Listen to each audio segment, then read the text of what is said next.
జేబీములు తెలియజేసుకుంటూ ఈ రోజు నా పేరు సదానంద మురారి. నేను బహుజన్ సమాజ్ పార్టీ జిల్లా అధ్యక్షుడిగా ఈ రోజు ఇక్కడికి రావడం జరిగింది. డాక్టర్ పొట్టా సదానన్న మాకు చాలా దగ్గర ఆత్మీయుడు. అదే విధంగా ఒక దళిత బిడ్డ డాక్టర్ అయి ఆయన ఎక్కడో హైదరాబాద్లో ఆయన వృత్తి చేసుకుంటా ఉంటే ఈ రోజు ఈ కాటారం ప్రాంతంలో ఇక్కడ ఊరును పట్టుకొని ఉంటున్నటువంటి వాళ్ళ తల్లిదండ్రుల మీద, వృద్ధుల మీద ఈరోజు దాడికి పాల్పడిల్లు. ఈ విషయము ఇక్కడ ఈ భూమి పైన ఏదైతే హైకోర్టు ఆర్డర్స్ ఉన్నాయో, హైకోర్టు ఆర్డర్స్ ఉన్నాయన్న విషయం కలెక్టర్ గారికి తెలియదా, లేదా ఆర్డీఓ గారికి తెలియదా, రెవెన్యూ అధికారులకు తెలియదా, ఎస్పీ గారికి తెలియదా, ఈ కాటారం డివిజన్ లో ఉన్నటువంటి డిఎస్పీ గారికి తెలియదా, ఇక్కడికి వచ్చినటువంటి కానిస్టేబుల్స్ ని కానీ, పోలీసులను కానీ, రెవెన్యూ అధికారులను కానీ ఏ విధంగా ఇక్కడికి పంపిస్తారు అని చెప్పి మేము ఈ రోజు డిమాండ్ చేస్తా ఉన్నాం. మేము గట్టిగా అడుగుతా ఉన్నాం. ఈ రోజు రాష్ట్ర వ్యాప్తంగా ఎన్నో దాడులు జరుగుతా ఉన్నాయి. కర్ల రాజేష్ తీసుకుపోయి స్టేషన్లో లాకప్ డెత్ చేసిళ్ళు, ఇప్పటి వరకు చర్యలు లేవు. అదే విధంగా షామీర్పేటలో ఇంటర్ క్యాస్ట్ మ్యారేజ్ చేస్తున్నాయని ఒక బీసీ బిడ్డను తగలబెట్టిలు, చర్యలు లేవు.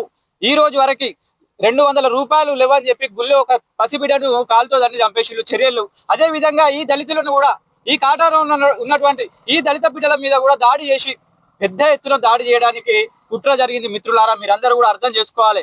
ఈ రోజు బహుజన్ సమాజ్ పార్టీ నుంచి మేము వచ్చి కలగ చేసుకొని ఇక్కడ ఉన్నటువంటి వివిధ సంఘాల నాయకులు కలగ చేసుకున్నారు కాబట్టి ఈ రోజు దళిత బిడ్డలు నిలబడి మాట్లాడగలుగుతున్నారు. లేదంటే ఈ రోజు వీళ్ళ మీద కూడా అతి పెద్ద కిరాతకమైన దాడి చేసేటువంటి కుట్ర జరిగింది. ఈ రోజు హైకోర్టు ఆర్డర్స్ ఉన్నప్పటికీ కూడా చట్టాన్ని అతిక్రమించి మీరు ఈ దళిత బిడ్డల మీద ఎట్లా దాడి చేస్తారు? ఒక అధికారులు నోటీసులు లేకుండా, ప్రొసీడింగ్స్ లేకుండా భూమి మీదకి వచ్చి వాళ్ళని ఎల్లగొట్టి వాళ్ళను తిడుతూ, లేదా వాళ్ళ మీద దుర్భాషలు ఆడుతూ వాళ్ళ ఇంటిని కూలగొట్టేటువంటి పరిస్థితి ఈ రోజు తెలంగాణ రాష్ట్రంలో ఉన్నదంటే రాష్ట్రంలో ఏం పరిపాలన జరుగుతా ఉన్నది, ఏం పాలన జరుగుతా ఉన్నది? మేము ఈ విషయాన్ని తీవ్రంగా ఖండిస్తా ఉన్నాం. బహుజన్ సమాజ్ పార్టీ తరఫున మా రాష్ట్ర అధ్యక్షుల వారికి కూడా మేము ఈ విషయాన్ని తీసుకుపోయినాం అక్కడి వరకు. ఆయన కూడా రానున్న రోజుల్లో దీనికి కనుక న్యాయం జరగకపోతే, అతి త్వరలో న్యాయం జరగకపోతే రాష్ట్ర వ్యాప్తంగా కూడా మేము సెక్రటరీ గారిని, ప్రిన్సిపల్ సెక్రటరీ గారిని అక్కడికి పోయి సీఎం ఆఫీస్ దగ్గర కూడా మేము ధర్నాలు చేయాల్సిన అవసరం ఉంటుంది.